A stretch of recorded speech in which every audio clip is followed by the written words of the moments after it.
Það verður 3-0, þetta hlýtur að vera, ég meina, kærkomið eftir... Já, bara hrikalega sáttur. Það var ekki eitthvað sem við byggumst við að fara inn í þessa seríu eftir hvernig veitur múið þróast, þannig að ná að taka hérna sterkt og flott Njarðvíkurlið og sérstaklega í fyrstu 2 leikjunum vera samfærandi og vera góðir.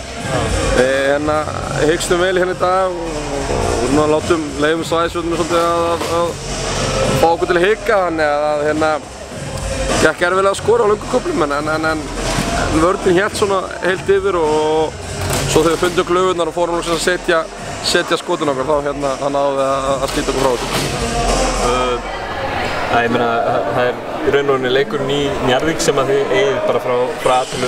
Annars er þetta svona, já, nokkuð ekki eftir fyrri hálfleik þetta í fyrsta leik og þessi leikur hefði alveg getað farið í einhverja aðra átt. Þú lítur að vera sáttur með þína drengi að klára svona? Það er sérlega sterkur karakter hérna í seinna leik. Við hérna erum með missum Jón hérna út á versta tíma og hérna, í byrjun seinna leiks og Björn er nánast að spila á annarri hendinni, hann gæti ekki gripið bolta með vinstri hendinni, þannig að með Brynjar úti þá ertu komið með bara allt bakkorti nánast á þessum svona veislumeiri mönnum og svo bara setja þessu öru, hann er að gera vel í svæðinu og loka plássunum kring körunum og hann eigi okkur til að skjóta fyrir utan og við náðum kannski ekki að þessu að nýta þau færi sem við gáðust og kannski náðum ekki að vera stundum ekki alveg nú smart í að klára það en karakter og náttúrulega risa framhaldsdag hjá Pavel það er svona Að Jóni, er eitthvað að vita hvað það var sem kom fyrir? Nei, það er eitthvað sem verður bara komið ljós og það gerist bara hérna fyrir einhverjum mínútum og við þurfum bara að sjá hvað gerist þannig að það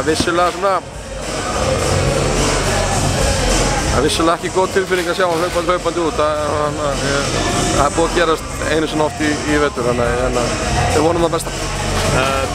Þú fáið mjög líklega Hauka í undanúrslitum, deildarmeistarana. Hvernig líst þér á það matchup fyrir?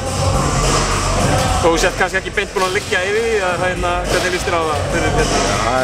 Við vissum það alltaf að það skiptir engum máli hvaða lið við myndum fá ef við myndum komast upp á áttunarúrslitum að það lið sem myndum mæta alltaf hörkulið og Haukarnir búin að vera, deildarmeistarar eru búin að vera besta liðið í vetur, þannig að góður í siglingu og með svona, já, eins og þeir sýndu karakterinn þeir sýndu í Keflavík í gær, þannig að fyrir þetta, það er hörkulið og... Það er ekki að klára alla völdin? Já, nei, það er alltaf gott fyrir Haukarna að Kári fara þetta aðtillega því að fullt af leikmennana sem eiga frábært tímabil og góða ára í kringum það og að spila góða vörn og hreyfa boltann sóknarlega og bara hörku lið og það er ljóst að við þurfum að eiga alveg hörku seríu ef við ætlum að eiga breykið þá eða hvaða annan lið sem við munum mæta. Takk.